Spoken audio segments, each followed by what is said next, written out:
Japan મુલાકાતના બીજા દિવસે પીએમ મોદી બુલેટ ટ્રેનના એડવાન્સ E10 કોચને જોવા માટે મિયાગી પ્રાંતના સેન્ડાઈ પહોંચ્યા. જાપાનના પીએમ શિગેરુ ઇશિબા પણ તેમની સાથે અહીં હાજર હતા. બંને નેતાઓએ ટ્રેન કોચમાં મુસાફરી કરી હતી. આ દરમિયાન જાપાની પીએમ ભારતના લોકો પાયલટ્સને પણ મળ્યા હતા, જેમને જાપાનના ઈસ્ટર્ન રેલવે ટ્રેનિંગ અપાઈ રહ્યું છે. તેઓ જ ભારતમાં બુલેટ ટ્રેનો ચલાવશે. શુક્રવારે મોદીએ 15મા ભારત જાપાન સમિટમાં ભાગ લીધો હતો. આ દરમિયાન બંને દેશો વચ્ચે 150 કરારો પર હસ્તાક્ષર થયા હતા. જાપાની પીએમએ આગામી 10 વર્ષમાં ભારતમાં 6 લાખ કરોડ રૂપિયાના રોકાણની વાત કરી હતી.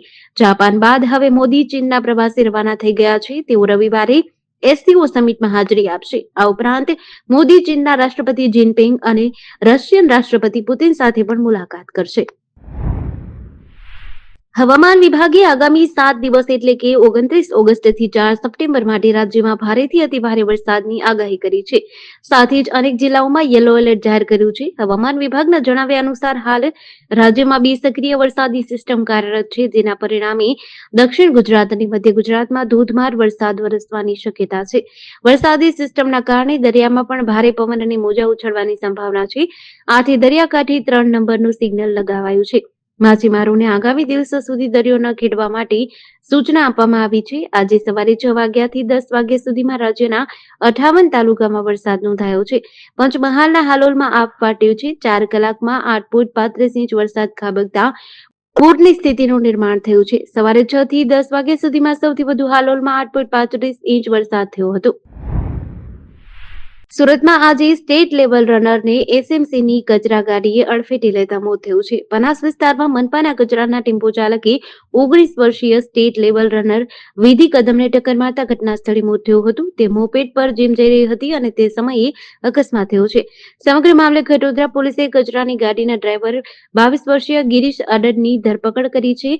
ઉલ્લેખનીય છે કે અકસ્માત કરનાર ડ્રાઈવર પાસે પાકું ડ્રાઇવિંગ લાયસન્સ ન હતું. તે લર્નિંગ લાયસન્સ પર જ મનપાનો ટેમ્પો ચલાવતો હતો.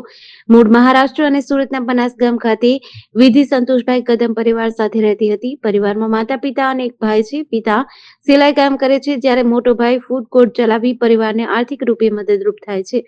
વિધિ હાલ બીકોમના બીજા વર્ષમાં અભ્યાસ કરી રહી છે અને સ્ટેટ લેવલ સુધીના દોડની સ્પર્ધામાં ભાગ લઈ ચૂકી છે.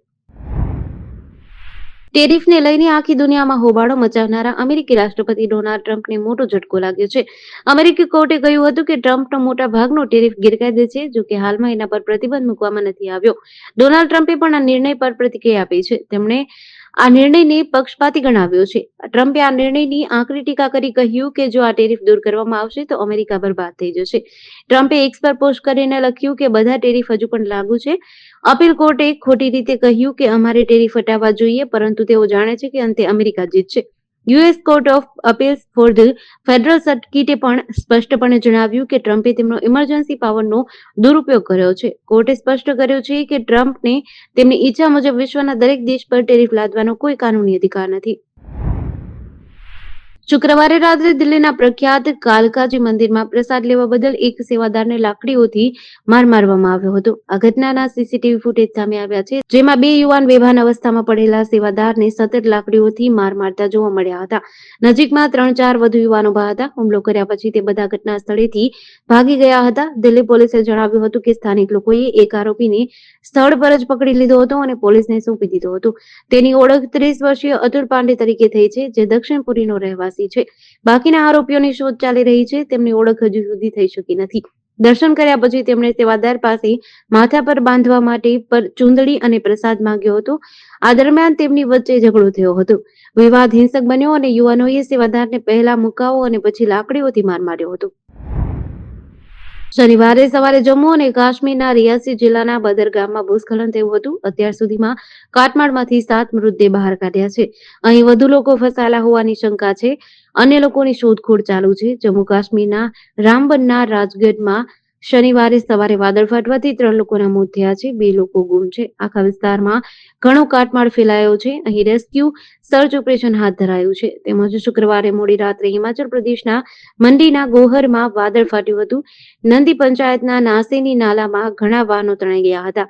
શિમલાના જુટો કેન્ટમાં ભૂસ્ખલન થયું હતું. સેનાના રહેણાંક મકાનોને ખાલી કરવામાં આવ્યા હતા. પંજાબના અમૃતસર, પઠાણકોટ સહિત 8 જિલ્લામાં પૂરની સ્થિતિ સર્જાઈ છે. 250 થી વધુ ગામડાઓમાં 5 થી 15 ફૂટ પાણી ભરાઈ ગયું છે. પૂરમાં અત્યાર સુધીમાં 8 લોકોના મોત થયા છે. 3 લોકો ગુમ છે. શુક્રવારે ઉત્તરાખંડના ચમોલી, રુદ્રપ્રયાગ, ટિહરી અને બાગેશ્વરમાં વાદળ ફાટવાની ઘટના બની છે. આ દુર્ઘટનામાં 5 લોકોના મોત થયા છે અને 11 લોકો ગુમ છે.